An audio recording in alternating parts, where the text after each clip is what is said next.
So you've contacted a C3PAO and you're looking forward to getting a CMMC Level 2 certification assessment.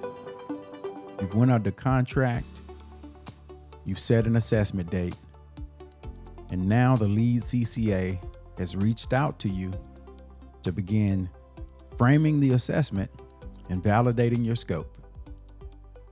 And throughout that process, they ask to see your system security plan. And after they get your system security plan, they then tell you you're not ready to be assessed. And you wonder, why not? And the next few things that they tell you are a little bit of a shock to you, because for many years you felt that your system security plan met the requirements, or maybe you've had a consultant that worked with you that assured you that what you've been doing has been right all along. But before the CMMC assessment, I wish I had known. That's the sentiment that we've heard from many different organizations that we've talked to, from many other C3PAOs, the experiences that they've had with other organizations who've come to them for certifications, some of my peers that I've talked to. There's a lot of issues throughout the ecosystem right now, and that's the intent behind this video. So my name is Alexy Johnson, and I am with ControlCase, and we are a certified third-party assessment organization under the CMMC program. And the goal here is to talk about things that we have learned that before the CMMC assessment, I wish I had known. And the first topic that we're going to discuss today is the system security plan. And there'll be subsequent videos where we will choose a topic and we will discuss things that we've learned that OSCs or OSAs probably wish they knew a little bit more about before they had contracted with a C3PAO and had marched down the path of becoming assessed. So during this time together, we're going to look at 3 different topics. First, what is a system security plan? Followed by what goes into a system security plan. And then we're going to look at some common pitfalls to avoid as it relates to a system security plan. Some of these are going to be simple, and some of these may not be so simple. And as you listen to the things that I'm going to say, some of it you may agree with, some of it you may not. But I'll back up everything that I say with the guidance that's laid out in either 32 CFR 170 or in this special publication 800-171. So let's get started. So first off, what is a system security plan? So this is a definition from 800-171 Rev 2. It's a document that describes how an organization meets the security requirements for a system, or how an organization plans to meet the requirements. In particular, the system security plan describes the system boundary, the environment in which the system operates, how the security requirements are implemented, and the relationships with or connections to other systems. So when you got to that part about, in particular, the system security plan describes the system boundary, the environment of operation, the environment in which the system operates, how the security requirements are implemented, and the relationships with or connections to other systems, that should sound fairly familiar, because that is security requirement 3.12.4 for a system security plan. So the definition of a system security plan includes the security requirement for a system security plan. And it also includes the information that goes into a system security plan. So what goes into a system security plan? So there are a few assessment objectives that I left out as it relates to what goes into a system security plan. So I'll address those first. A, B, C, D, E, F, G, H. Those are in total the assessment objectives that go along with 3.12.4. So I'll just first mention something that the majority of the ecosystem is already aware of. Simply meeting the requirement is not enough. You have to meet the sum of the assessment objectives in order to meet a requirement.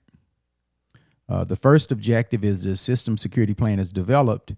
The fourth one, Delta, is talking about requirements that are not applicable. And that not applicable is by an authorizing official.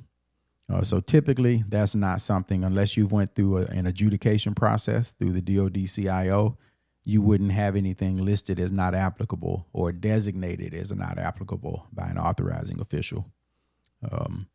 G and H are related to defining a period upon which you're going to review and update your system security plan.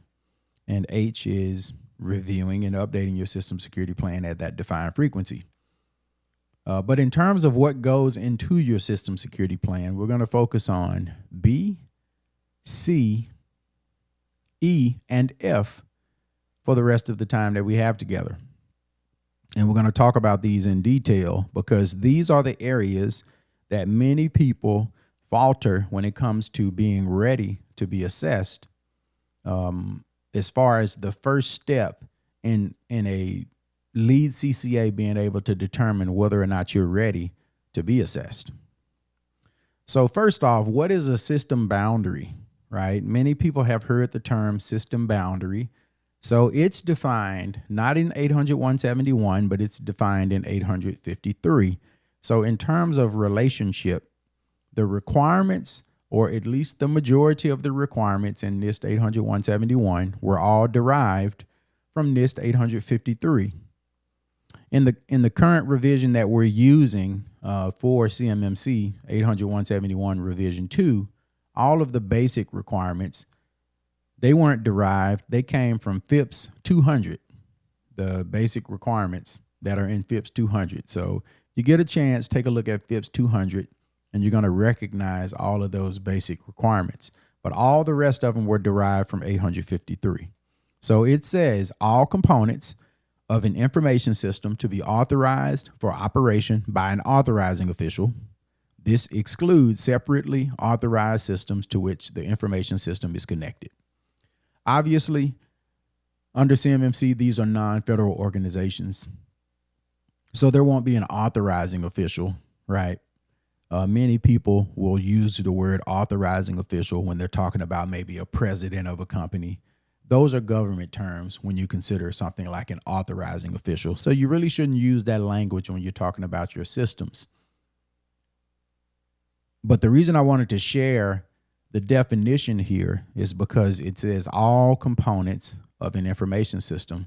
So I wanted to kind of key in on what that means because it's important to understand what this definition means and what this term all components means. Because if you don't understand what that means, then it's kind of difficult to figure out how to describe and document your system boundary. So think back to the days of traditional computing in an on-premise environment. You may have had a domain controller that was on a physical server. That would be a component. That component is providing a service or a function, depending on how you look at it. That component may also be providing DHCP, or the ability to dynamically assign IP addresses. It may be providing another function, DNS, being able to map IP addresses to names so that you don't have to remember a lot of numbers.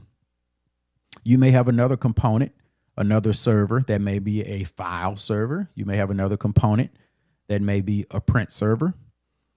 You may have another service or another function that's being provided on a traditional network. You may have an exchange server, but an exchange server, unless you're a small business, an exchange server isn't one server. An exchange server is a summation of multiple servers.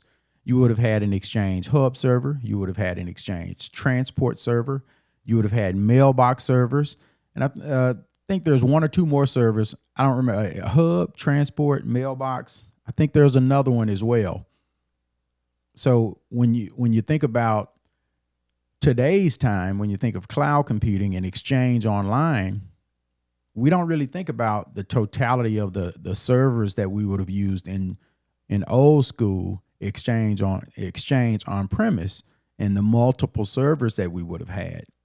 I used to be an Exchange administrator, and we had 6 or 7 Exchange mailbox servers. We may have had multiple transport servers or multiple hub servers because things were in a redundant configuration. So when you think about components, each of those servers was an individual component. If we were doing virtualization back then and we had hypervisors or physical servers that had a lot of virtual machines on them, each of those physical servers are components, but also each virtual machine will be a component as well. So when you start thinking about your boundary, you have to consider each of those as individual components, right? All of the components. You have networking devices. Those are components. Your firewall, your routers, your switches, your bridges, your gateways, your wireless access points, your printers. All of the different components make up your system boundary.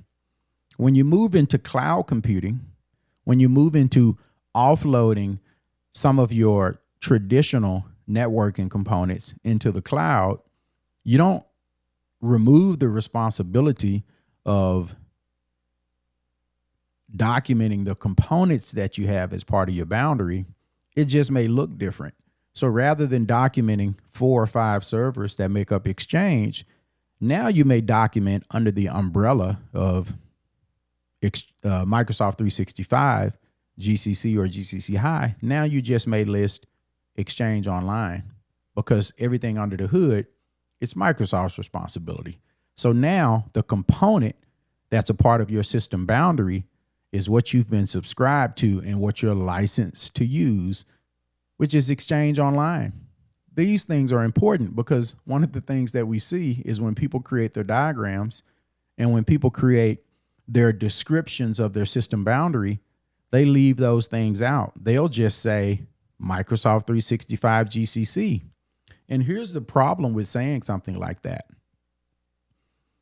If your system security plan just says Microsoft 365 GCC, is the assessor supposed to assume that you're using every single service that Microsoft 365 GCC offers?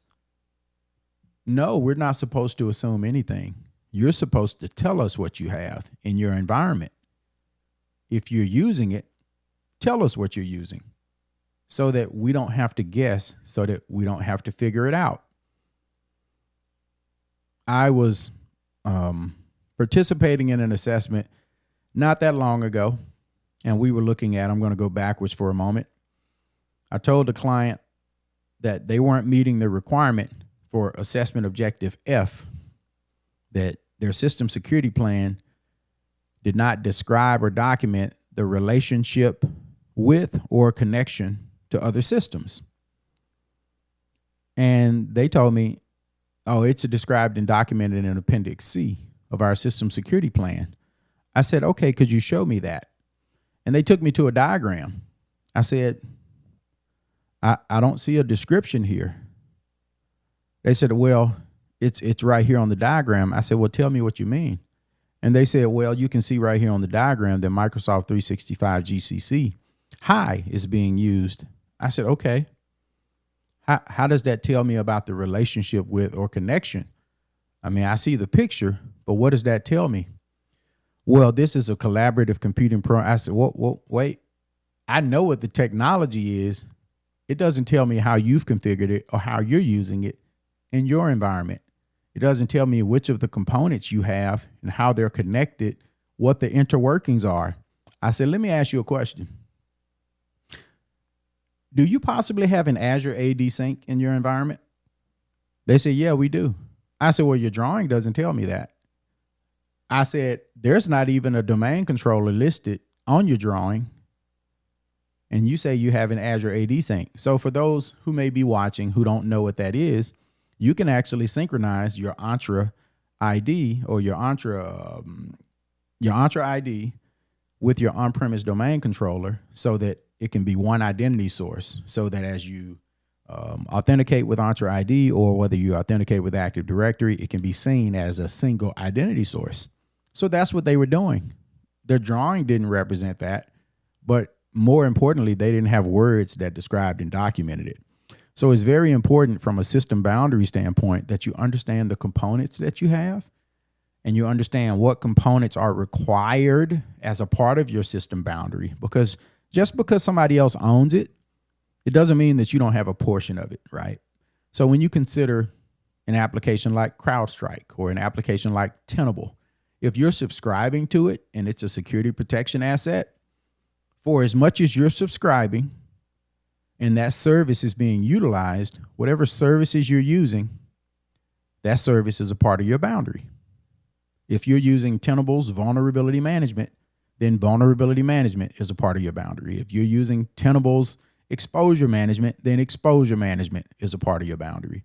If you're using CrowdStrike's Falcon platform and you're using the vulnerability management, then that's a part of your platform. A part of your boundary. It has multiple services. You purchase the services and you decide which ones you're going to use, whichever ones you use, the same way you decide with Azure. Okay, I'm going to use Intune. I'm going to use Defender. I'm going to use Purview. The same way you decide for Microsoft 365, the same way you decide for Google, the same way you decide for Amazon Web Services, the same way you decide for Oracle or any other cloud service provider that's out there. It's the same as if you had traditional computing, but instead of having the physical servers, now you get to choose from services. All of those services have physical servers underlying. You just don't have to choose from those anymore. You get to choose from service offerings instead. But all of those have to be accounted for as part of the components that make up your boundary. Make sense? All right, moving on. A system environment of operation. That is defined in 853 as well as the physical surroundings in which an information system processes, stores, and transmits information. This is also supposed to be described and documented in a system security plan. I can't count the number of times that I'll receive a system security plan. And then when I start trying to validate the scope, I'll just ask, hey, you have any physical facilities in scope? And they'll say, oh, yeah. I was like, well, why isn't that in your system security plan? Yeah, we'll get that updated. Well, it's supposed to be there already. It's supposed to be there. But not only is it supposed to be there, it's not just that the building is supposed to be there. This says the physical surroundings in which an information system processes, stores, and transmits information. When you think about your information system and when you think about the components related to your information system, just for a moment, I want you to think about your information system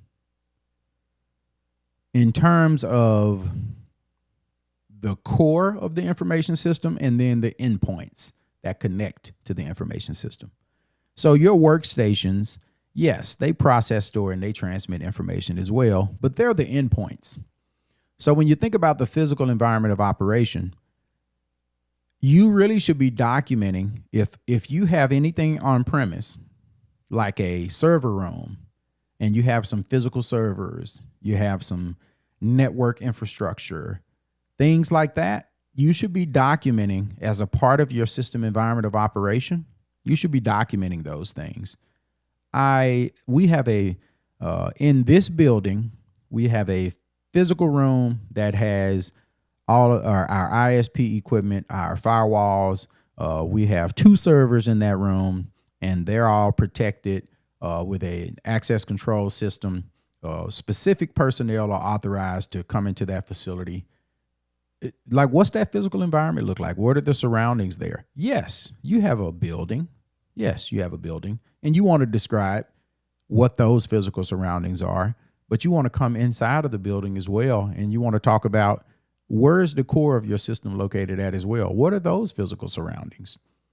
But guess what? That's if you have something on premise. Many of you don't really have anything on premise.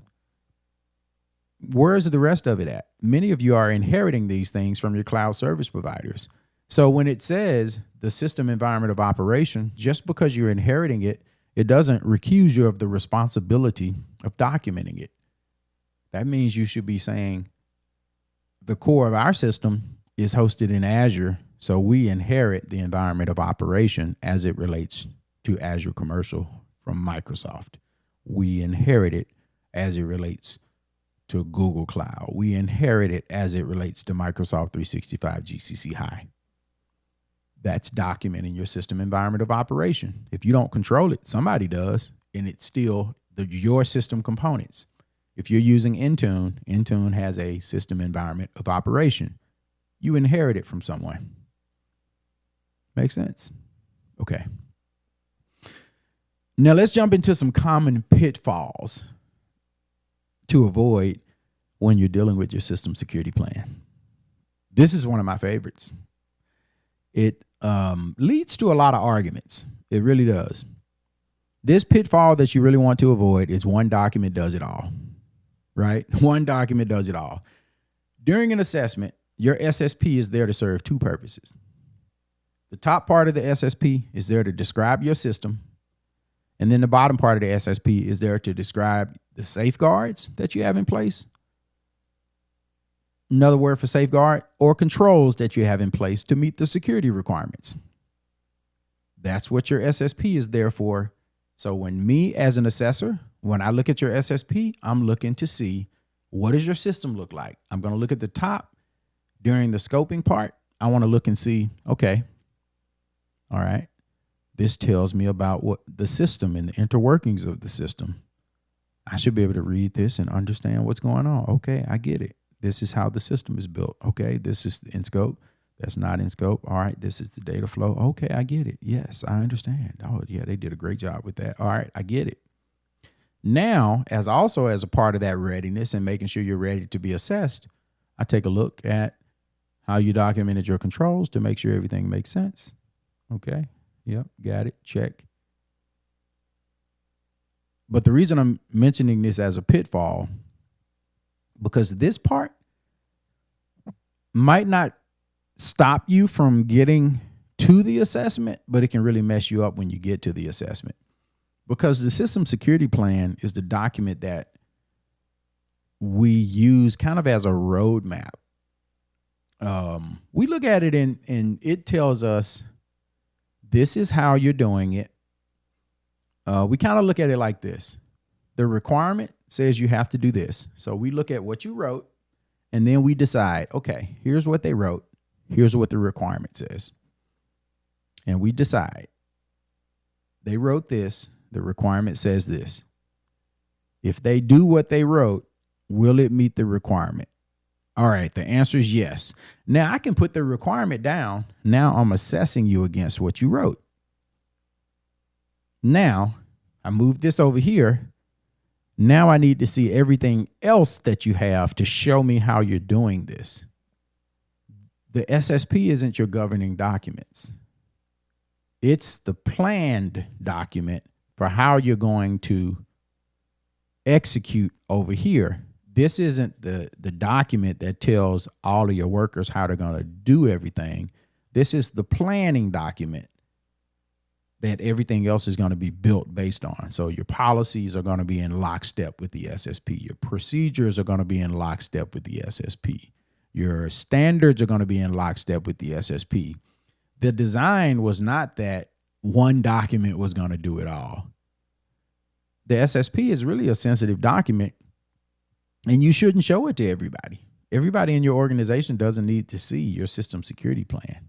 I know some organizations may only have 3 people. And in your case, maybe you can get away with that. So I'm not talking to you. But in most cases, one document does it all. That's a pitfall. You shouldn't do that. Where appropriate, there should be policies, standards, and or procedures to govern your activities. And you're going to be in a much better situation. But here's a rule of thumb. What level of standards or procedures should you have? Well, it's a really simple thing. The level of documentation that you have should be based on the level of intellect or the level of ability of the personnel that you have. If your people are accident prone or prone to making mistakes, then you probably want better documentation that they can follow along with. If you have a very mature workforce who are less likely to make a mistake, you can have more checklist-driven documentation. But you really have to decide on your documentation based on who your workforce is, because we as assessors, we want to make sure that you're following your documentation. And if we can sniff out the fact that you got these checklists, but your people don't know how to follow those checklists because they can't read between the lines and figure it out, then we're going to have a problem. So you got to write your documentation based on who's working for you. If the people that are working for you can't follow your documentation because it's too lean, then your documentation is probably not sufficient. Okay, continuing on. Next pitfall. Everybody's going to be upset with me when I say this. A depiction is not a description. It's a big pitfall. We see this all the time. 32 CFR 170.19, Table 3, requires CMMC assets. That would be CUI assets, security protection assets, contractor risk managed assets, or specialized assets to be documented in the network diagram of the CMMC assessment scope. That's where your network diagram requirement came from. When you remember when we looked at what 3.12.4 required? You know what you didn't see? You didn't see anything that said diagram. You saw in Bravo describing document. Well, I'll put it on the screen in a second. Let's look at this table right here.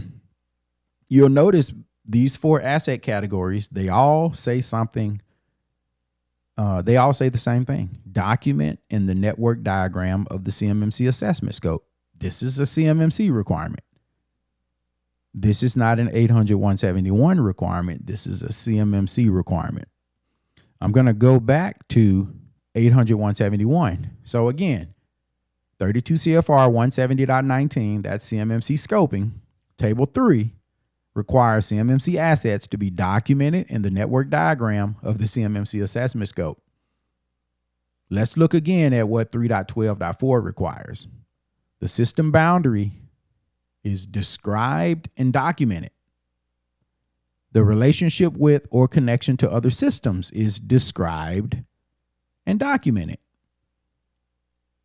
What did I say the pitfall was? A depiction is not a description. It's not. You know, I remember when I was working on getting my bachelor's degree. This may have happened to a lot of people. This may resonate with you. As I was getting close to getting my bachelor's degree, I realized that due to residency requirements, I was in the military, I retired Air Force. I found out that I could graduate. I had about 4 classes, maybe 5 classes remaining, or I had 7 classes remaining. Why 5 and why 5? Why 7? Because I needed 2 more 300 level classes, but I also needed a 100 level science class and a 100 level art class. Somewhere along the way, I missed those classes. So either I could take a 300 level science and a 300 level art, or I could take 2 300 level electives and then a 100 level science and a 100 level art. So what did I decide to do? I took a 300 level biology class, human health and disease, and some 300 level art class.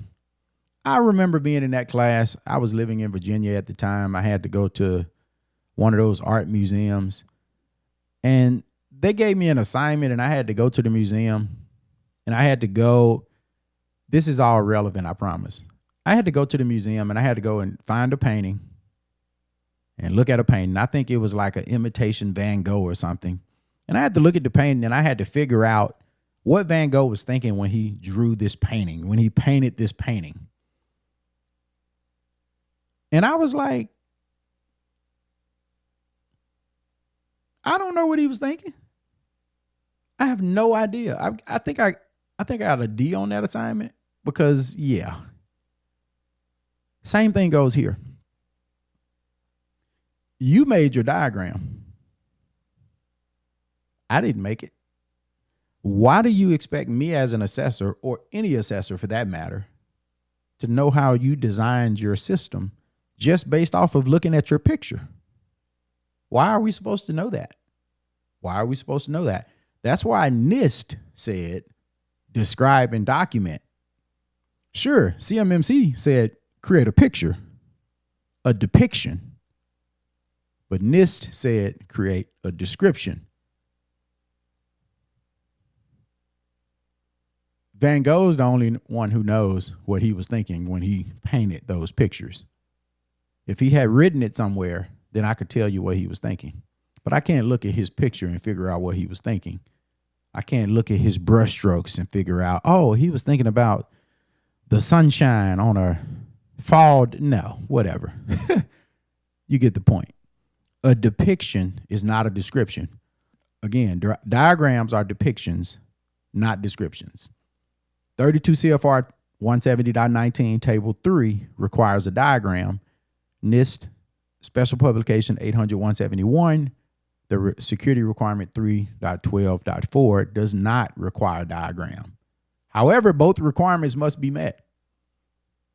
So there is no situation where you create one or the other. Because it's CMMC, you have to do both. If you're just trying to meet NIST 800-171, arguably the only place where you may need a diagram would maybe be 3.13.1, maybe.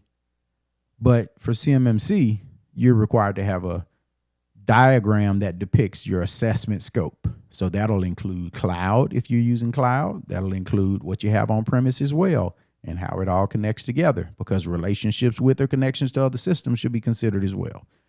All right, so here's an example. This is my example system.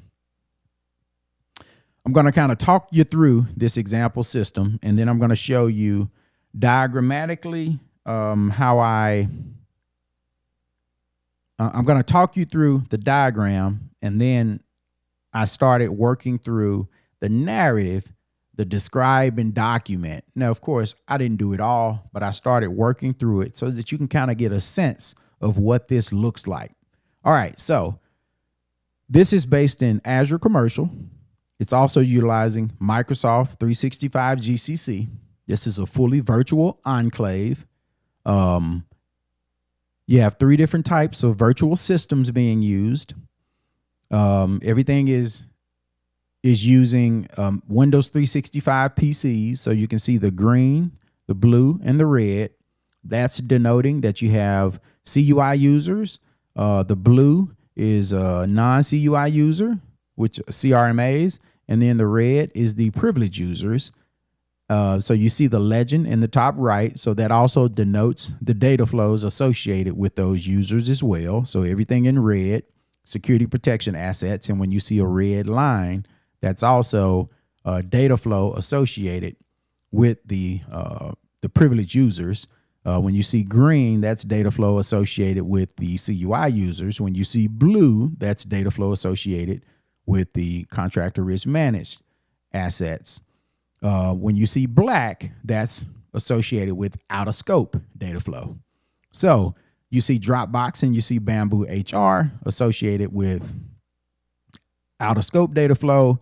You also see the internet connected computers. Those are out of scope. And you see the dashed lines. I'm just showing the people being connected into the cloud PCs. That'll be a configuration check during the assessment, because there's no redirection other than keyboard, mouse, video, as well as allowing the ability for webcam and audio for Teams meetings virtually. Now, I've described that, and you may have been able to look at the picture to figure that out, but you shouldn't have to do that. You shouldn't have to figure that out. I should tell you exactly what this means in words is what I should do. There should be no ambiguity. There should be no you trying to figure it out. I should explain this to you. That's what I should be doing. The other thing that I'll mention here, this drop box and this bamboo. Why am I saying that it's out of scope? The rules say it's out of scope if it cannot process, store, or transmit CUI. Has nothing to do with administrative policy. Administrative policy, that's contractor is managed asset. Technical prevention, that's out of scope. So you'll notice down in the middle at the bottom, Microsoft Purview, using data loss prevention and sensitivity labels to prevent CUI from going into Dropbox or Bamboo HR. Obviously, those things can be used to store data. So as we label CUI, if somebody was to inadvertently try to move the CUI there, the sensitivity label will prevent it from going there. And we also have it set up such that once a sensitivity label has been applied, only specific personnel within the organization can actually remove a sensitivity label.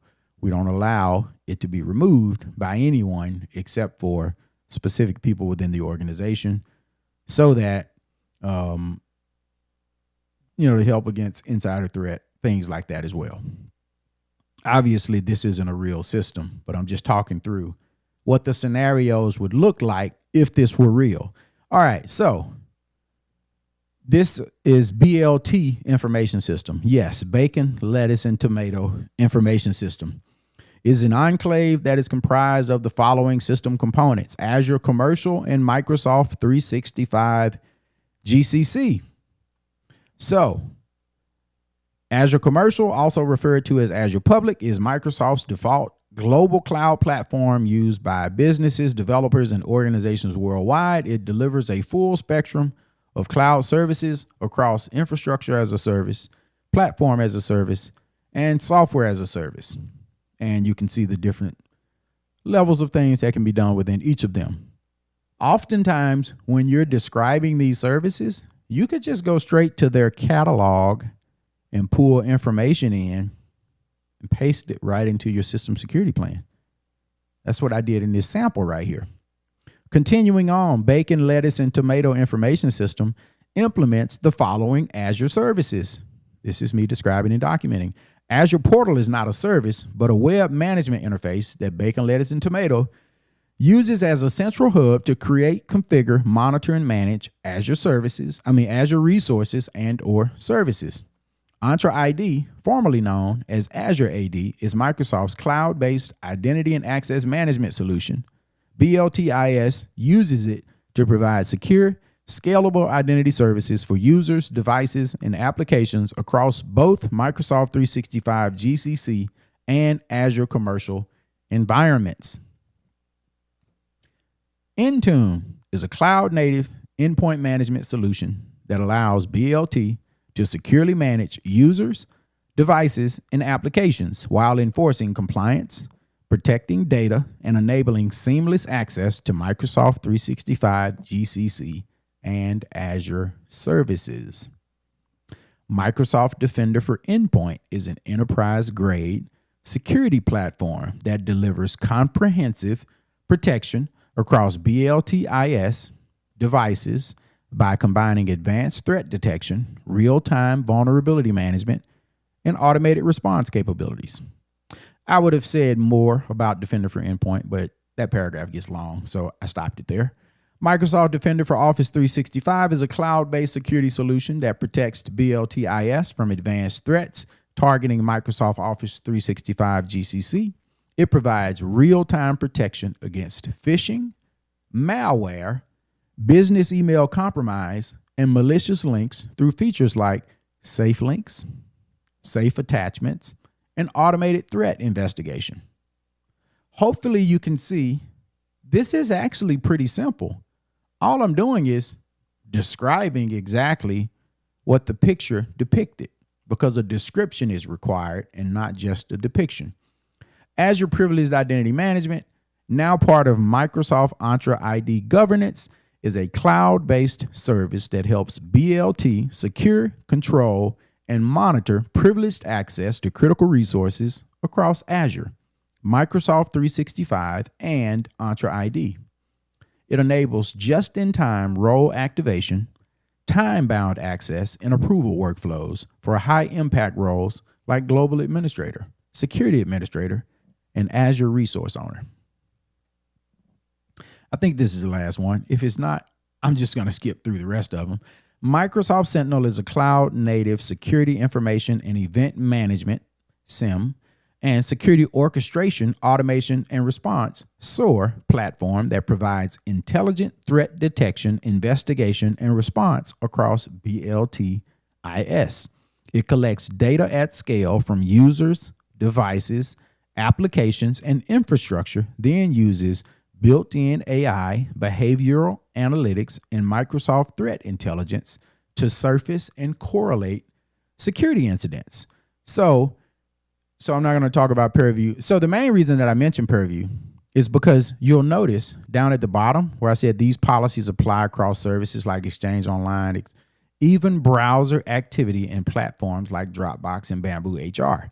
I'm basically saying right here that we're using DLP to prevent CUI from going into platforms, web browser-based platforms like Dropbox and Bamboo HR. Describe the relationships with or connections to other systems. That's what your words do. They describe things that a picture will never be able to say. A picture may be worth 1,000 words, but a picture cannot say 1,000 words.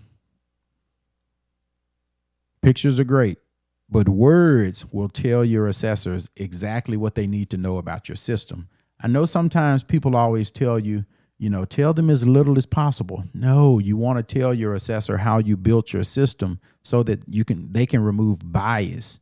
Sometimes assessors come in and they assume they know how you built your system, and they will think that they're supposed to assess it a certain way. Help them to remove their bias, help them to take the blinders off, and help them to open their eyes to what you built and not what they think you built by documenting these narratives.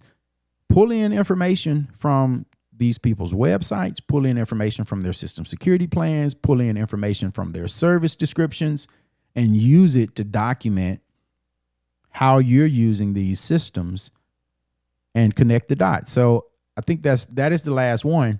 So just a couple things that I want to mention. I didn't talk about the workstations. I didn't talk about Microsoft Office 365 GCC. But all of those things need to be described as well. I just stopped right here. I just wanted to notionally give you an idea of what this can look like. These are the types of things that you should be documenting in your system security plans when it talks about describe and document the system boundary and describe and document the relationships with or connections to other systems. If you have API connections to other systems, describe and document it. If you're using single sign-on, describe and document it, right? I hadn't gotten to Entra ID, I did. Did I? Yes, I did. I left out some stuff because I didn't want to go through everything. But if I was writing this for real, I would have talked about, like, say I was using CrowdStrike. I know that there are certain things that CrowdStrike wants you to do in order to meet certain requirements. And one of those things is single sign-on. So if that was the case, I would have listed in Entra ID that there is an enterprise app registration for Entra ID for CrowdStrike, so that Entra ID can be used as an identity source for CrowdStrike to help meet some of the compliance requirements. I would have documented that under Entra ID, and then when I talked about CrowdStrike, I would have referenced it back to Entra ID again as the identity source. Those things are important because, again, the relationship with or connections to other systems. Even though the core of this system is built in Azure Commercial, guess what Azure Commercial is? It's still an external system, even though the system is built on it. Why? Because BLT in this case does not own Azure Commercial. Microsoft does. All right, continuing on. The next one, partial boundary blindness. You see this title? I know you have no idea what this means. I just tried to come up with some catchy little titles. It's going to make sense in just a moment. Implementation statements should address the entire system boundary. This isn't necessarily something that's going to hold you up from getting assessed, but this is something that can cause you to fail requirements because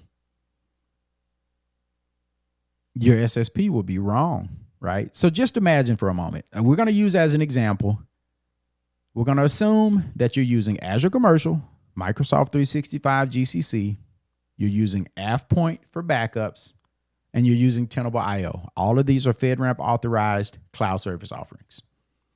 So let's just assume that you're using Entra ID as the single sign-on for just Azure Commercial and Microsoft 365 GCC. What we so often see when we look at system security plans, when we go to 3.5.1 and 3.5.2, is people document. We identify system users in Entra ID. Well, that's an incomplete implementation statement if that's what you said.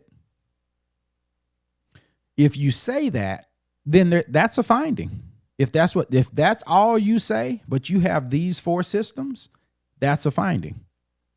Because you should have said, we identify our system users using Entra ID, AvePoint, and Tenable.io. If Entra ID was a single sign-on source for all 4, then you can just say Entra ID. Now, if you don't want to say all 4 of them, then don't say Entra ID. But because you said Entra ID, you have to say them all. If you say one, you got to say them all. You have to address the entire system boundary. If you're going to address one application and it applies to multiple, you are creating findings within your system security plan when you exclude things. Imagine for a moment you're talking about password complexity. You can't just address Entra's password complexity if you're not going to address AvePoint's password complexity, even if AvePoint's inherited, right? Entra is inherited as well. So guess what you should be saying? If you're going to say Entra's is inherited, but you didn't say AvePoint's is inherited, you just created a finding. You got to address them both. You can't just address one. But going back to that first scenario, 3.5.1, you could also decide to say instead, we identify system users with a unique system account assigned in the access control system of the system component or something to that effect.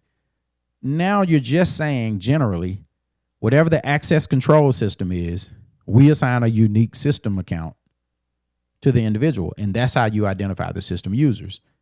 Now, you've already documented in your boundary that you have 4 access control systems, but you said that 2 of them use the same identity source. So now, as an assessor, now I know, all right, show me Entra ID so I can make sure that you're assigning unique user IDs to the people in Entra. Show me AvePoint and that you are assigning user IDs there, and show me Tenable.io. It's all about how you write it. You need to write things correctly for what they are, but don't exclude portions of your boundary when you're writing implementation statements. We see this all the time. But when your assessor calls you out on it, don't get upset because they're right. If you exclude something, it's not our fault. You did it. You're writing your implementation statements based on a system that you built. So if you leave something out, we're just doing our job to document that you incorrectly documented things in your system security plan. It's a finding. Okay, next pitfall, the ownership gap. This one, it's in 32 CFR 170.19 again, section C22. So that little picture down there at the bottom, we're going to start there. The use of an ESP, its relationship to the OSA, and the services provided need to be documented in the OSA's SSP and described in the ESP service description and customer responsibility matrix.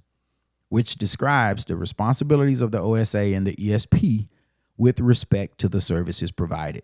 So the ownership gap, this pitfall, what this is talking about is that implementation statements should address customer responsibility versus ESP responsibility. So here's an example. I think it's 3.5.10 that talks about cryptographically protect passwords in storage and in transit. So let's just say you have an on-premise Active Directory, but you're also using some cloud service providers. Let's say you're using AvePoint and Tenable.io, but you don't have Entra ID, but you're using AvePoint and you're using Tenable.io, and you have on-premise Active Directory. So you're responsible for ensuring that you're cryptographically protecting passwords in transit and at rest for what you're doing on premise. You're responsible for that. Now, what we know is that the Windows operating system, it's built like that by default. Active Directory is storing those passwords encrypted. It is. That's how it's designed. Now, you can't say you're inheriting the requirement, but we know you can document that this is a default configuration of the Windows operating system. And what you can also do is you can show that you didn't check the box to say reversible encryption, right? You're storing it in an irreversible encrypted fashion. So it's stored encrypted. By default, Microsoft also transmits it in an encrypted fashion as well. Those are defaults that happens in a domain environment. That happens by default. When computers join a domain, a root certification authority or a root certificate authority is automatically created. It's typically the domain controller unless you create another one. And every computer that joins that domain also receives a certificate as well. And they will communicate using TLS when they have domain level communication like that. If you turn on FIPS mode, then they'll actually communicate via FIPS communication as well. But they'll communicate back and forth with each other over TLS. So that'll be an encrypted communications path when they're sending that password across the wire. It's a default communication action when it's happening on a domain. That's just something that happens. So you're responsible for that and making sure that it happens. But the design of the systems that you're using, if you're using Windows, it just happens. If you're using local passwords for Microsoft, you're not transmitting the password because the password is stored locally on the system. So it's not being transmitted anywhere, and it's stored encrypted in the local SAM database. So you're meeting that requirement too. If you were typing a password into, say, Tenable, well, when you log into their web browser, you're going to see the lockbox, and you're going to have a TLS connection to their dashboard. And when you send that password, yes, they're probably going to use some type of encoding or something like that to change how your password is sent to them. So it might not be encryption, but that's not what's protecting your password in transit. It's going to be that TLS connection that's going to be protecting your password in transit. So you're going to inherit some of the protections from your service provider, and you'll find that information in their customer responsibility matrix. But some of those protections you're going to control. So you have to figure out which ones do I control and which ones do the service provider control. And you should be documenting those in your implementation statements, because the assessors are going to ask for those customer responsibility matrices. And if you say you inherit something, then you need to document what you inherit, because we're going to go and look at those customer responsibility matrices to validate that you inherit something, or if you don't inherit something. But also, here's why you need to document your inheritance. I'm going to give you an example. 3.13.15. Protect the authenticity of communication sessions. So I'm going to use Tenable.io as an example again. When you log into Tenable's portal,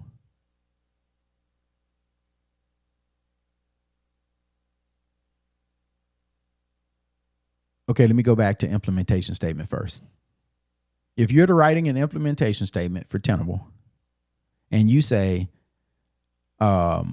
we protect the authenticity of communication sessions by using TLS and using certificate-based cryptography to protect the authenticity of the communication session. If that's what you write for Tenable, I'm going to ask you, show me exactly how you do it. And you're going to try to show me as evidence that it's implemented, but I'm going to show me how you implemented it.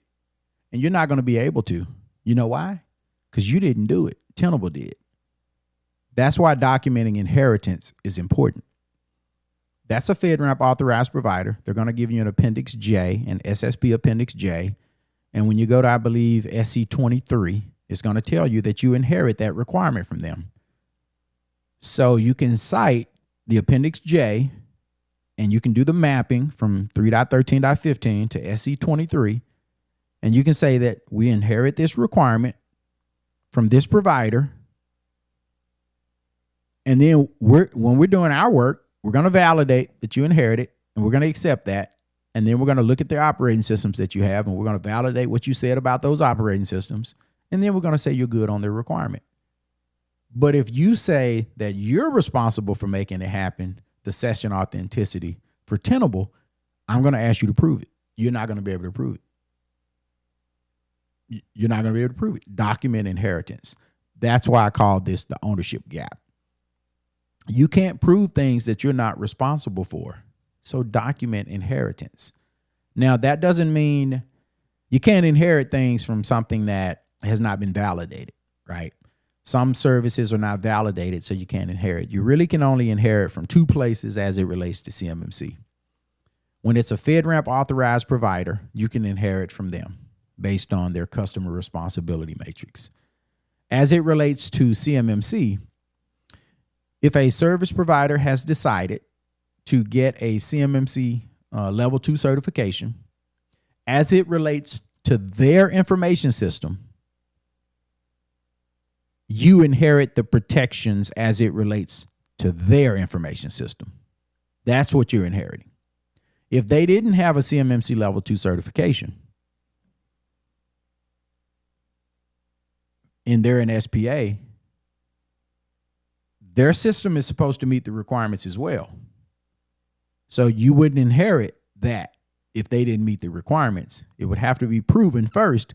How does their system meet the requirements, the applicable requirements? And then the next thing is, what do they do for you from a shared responsibility standpoint? How did they meet the requirements? And then second, what are they doing for you? And how do they prove what they're doing for you? That's the value of the CMMC level 2 certification for the service provider, because you get to inherit what they're doing for themselves. You inherit all of that. Nobody has to prove that during an assessment. That's the value of that. The only thing that has to be proven are the services and functions that they're offering for you. That's what has to be proven. That's it. That's a much easier path. Ownership gap. All right. I think I got one more. The reference trap. Oh, my Lord. This is a pet peeve of mine. Let's get into it. Implementation statements should describe the controls in place and not just reference other documents. Here's some examples of things that are not acceptable. And then after we look at what's not acceptable, I'm going to walk through each of these examples and I'm going to show you what would be acceptable. Authorized users are identified in accordance with our access control procedures. I still have no idea what you're doing to implement that. You didn't tell me anything. Vulnerabilities are remediated based on risk assessments. I have no idea what's being done here. No idea. Changes are tracked and documented as documented within our change management plan. What's being done? No idea. I see this all the time. when we're doing our readiness determination, we go through and we look at your implementation statements to get an idea of the level of readiness. Based on the CAP, we can say you're not ready for the assessment just based on how you write your requirements, right? Ethically, these are decisions that I would more often make and say that you're not ready for the assessment, because like I don't make the determination on whether or not you're going to fail, but I know you'll fail because you're not ready because your SSP is just so poor, right? These are just horrible statements that are written. Authorized users are identified in accordance with our access control procedures. That's not what the discussion meant when it said make extensive use of references, right? Here's what they meant. Think 3.3.1, assessment objective A. Assessment objective A in 3.3.1 talks about identifying the types of events that will be captured in audit logs.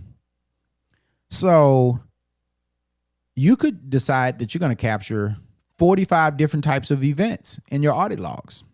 Why would you list 45 different types of events in your system security plan? So you could speak about the process that you went through to figure out those event types and then reference the standard that contains the list of those. We worked with the various teams to figure out which events were going to be necessary to support investigations, whatever, I can't remember exactly what it said, to support those investigative things. And the result of those are documented within the audit logging standard.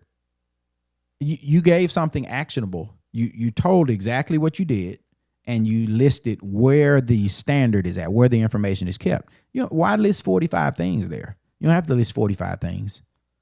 That's a time where you make use of a reference. But you don't make use of a reference and say, I'm doing this in accordance with this process. No, you need to give me enough information in this so that I can have an idea. Because when I build out in the weeks leading up to the assessment, I look at the SSP and figure out how I'm going to assess you based on the SSP. If all you say is I do it in accordance with my access control procedures, why do I need your SSP? I'm supposed to figure it out based on your SSP. Pointing to all these other documents, I get why you want to do that, but that's no. All right, let's talk about how to fix this. Instead of authorized users are identified in accordance with our access control procedures, you could put something basic like what's on the bottom. HR completes an onboarding checklist for each new employee. HR creates a ticket once the onboarding checklist is completed, and the ticket is routed to the new employee supervisor for approval and to update the ticket with the permissions needed for the user. That's identifying an authorized user. Once that ticket got created, the authorized user was now identified. The supervisor approved the request for that authorized user and even added in information that's going to support 3.1.2 because the permissions are denoting the transactions and functions that the authorized user is going to be permitted to execute. It's right there. Now you can reference those access control procedures, which is going to further spell out the entire process. But that's enough information to tell me how to assess it. Because I'm going to say, hey, all right, because I don't have to see a list for the first assessment objective. When it says are authorized users identified, it's not telling me to look for a list. This is about what is the authorization process? How are you determining who the authorized users are? Everybody thinks this is saying, show me a list of users in Entra ID. No, that's authentication. Like once they're in there, they've been authorized and they have an account now. This is before they have an account. What's the process look like? Before you've given them an account, how did you determine that they were authorized? an appropriately cleared individual who gets access to a system. That's what an authorized user is. It's a human. So you showing me a system account, how'd you make the determination that they were allowed to get this account? That's what I'm trying to figure out. So show me the process that you used to figure out that they were allowed to get an account. And if that means I'm going to get a sampling of these tickets, then okay, I'm going to get a sampling of these tickets because it's the process that I'm concerned with. That's really what we're looking at here. Yes, I know that some assessors take the easy way out and they just want to see a list that matches Active Directory. No, I don't want to see a list that matches Active Directory. If you say you use onboarding checklists and that you create tickets, what I want to see is, yes, I want to see an export from your Entra ID and from your AvePoint and from your other systems. I want to see that for D, but then I'm going to say, all right, let me see Bob, Michael, Lisa, Rob, and Suresh. Let me see their onboarding checklist because I'm going to get a sample of the checklist. I'm going to make sure you followed your process because that shows me that you identified your authorized users versus just randomly giving somebody an account. Okay, let's look at the next one. Vulnerabilities are remediated based on risk assessments. You might actually be doing that. Here's an example of how you could have wrote that differently. Newly discovered vulnerabilities are reviewed and a remediation plan is developed based on a combination of factors including severity, exploitability, and whether the system is critical to business operations. Once the plan is established, tickets are opened and vulnerabilities are tracked until remediated. Okay, so the ticket is open. I can infer now. I can deduce as the assessor, the ticket is open. To track the effort, I can follow something along and I can see what's going on. You know, maybe it could have added off in there the ticket list a remediation window or whatever. I was spitballing it when I was making this slideshow, you know, just trying to give you a better way to write these things. Vulnerabilities are remediated based on risk assessments. No. I mean, that's really almost a restatement of the assessment objective, to be honest. Changes are tracked and documented as documented within our change management plan. No. You could say changes are tracked and documented within our change tracker, SharePoint list. Change requests are loaded to the tracker using Microsoft Forms, and they are reviewed during a biweekly CAB or change advisory board. Once approved, the change is updated and assigned to the appropriate teams. Reference to change management procedures. So they're tracked and they're documented. How are they tracked? They're tracked bi-weekly and they're documented in the SharePoint list. See, here's where some people mess up with the word tracked. To track is not to document. If to track was to document, they wouldn't have listed them both. To track is to pay attention to, is to watch it, is to monitor it almost, is to make sure something is happening with it. That is to track. When you think of tracking an incident versus documenting an incident, to document it is to write it down. To track it is more of a cradle to grave thing. You got to be careful when you look at these words. That's why they said track a change, document a change. If it was the same thing, they wouldn't have used two different assessment objectives. You got to consider those types of things as well when you're documenting this stuff in a system security plan. But that is the last pitfall. There'll be another video soon. And I believe the next one is going to talk about FedRAMP authorized service providers and why them just being FedRAMP authorized is not enough. That will be the next video, part 2, in before CMMC assessment. I wish I had known. And it's going to be based on FedRAMP authorized service providers and why it's not enough to just be authorized, why there's more that's needed. But for those who have tuned in, thank you and have a great day.